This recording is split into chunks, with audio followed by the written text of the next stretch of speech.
Well, the idea of the podcast kind of originated from the fact that now that I've been in the Vocations Office a number of years, I can recognize there's a lot of common questions.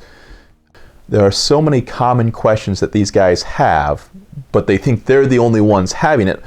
Maybe we could put a podcast out and just address some of the standard questions that evolve around there. Because also sometimes guys are nervous to come and talk to the vocation director. So we have answers for some of these questions, but they don't know they're the common questions and they're nervous about coming to that. So we felt that a podcast might be a non-confrontational way to put some of that information out there that would hopefully help them in their discernment, their understanding.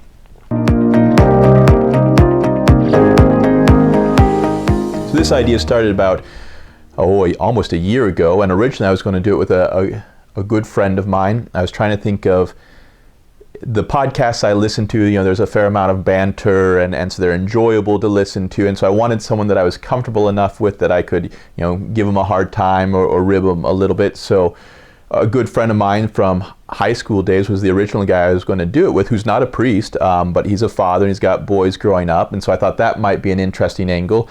And he works for an IT company, so they had a studio in which we could already record in pre-built, and so I started talking with him, and that was the direction we were moving in. And then Bishop was kind enough to provide the Vocations Office to assistant vocation director. One of them already was working on a podcast, so we kind of changed midstream, like, well, these guys I know well enough and I can rib with them and banter with them, and it'd be a great way to build our team, and they've got some experience in there. I said, well, let's change direction. And so I told my friend, hey, you're out of the group, we're kicking you out, we don't want your help anymore, and I'm going to do it with the two assistants.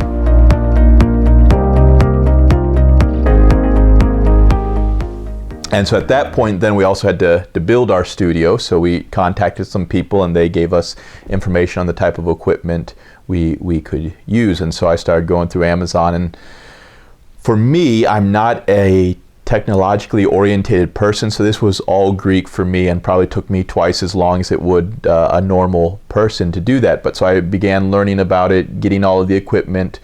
We brought it all in.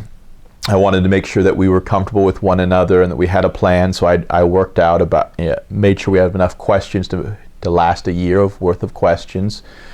And then we came in and we just got comfortable with the space and using the equipment. We recorded probably about 3 episodes with the plan that they would never see the light of day. Just for me to practice editing, for us to practice what our back and forth would be, how we would that. And really by the second one, we were thinking, we could probably put this out. The conversation just felt really natural. It was fun.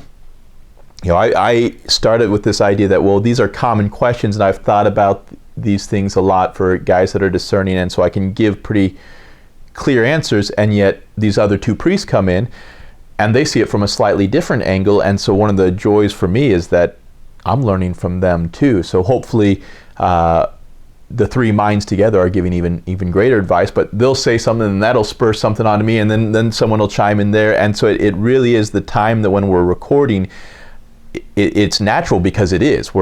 They're genuine conversations we're having, and we enjoy one another's company, but we also help each other see things from a slightly different lens.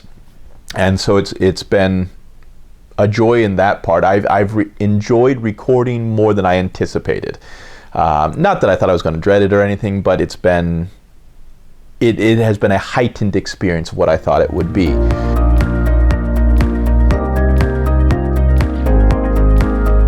On the back end, everyone told me, oh yeah, editing, it won't take that long. You're going to go for a very natural sound, and so editing won't take long. That I feel like I was deceived on. Editing has taken a greater amount of time, has been a greater struggle for me than I thought. One, because I'm not technologically minded, but it's also just, it's taken more time than I thought it would. That being said, I do enjoy some aspects of the editing. There is an artistic quality of figuring out, okay, where do we put the breaks? How do we blend these things together?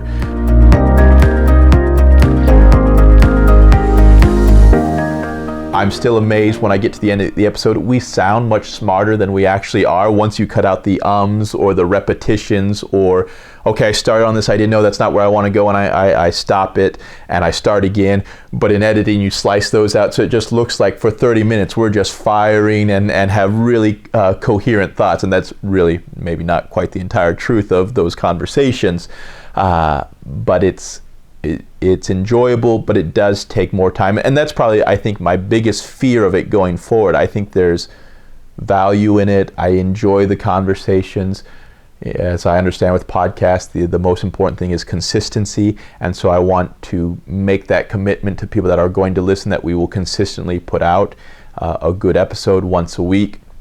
And right now, a lot of that pressure will be on making sure the editing. I think we can get it all recorded in time. Can I get the editing done? And then I'll probably reach out to some other people to assist with that. But that's probably the great concern moving forward. At this point, we've released one episode, and it already seems to be bearing some worthwhile fruit. So we're very encouraged by that.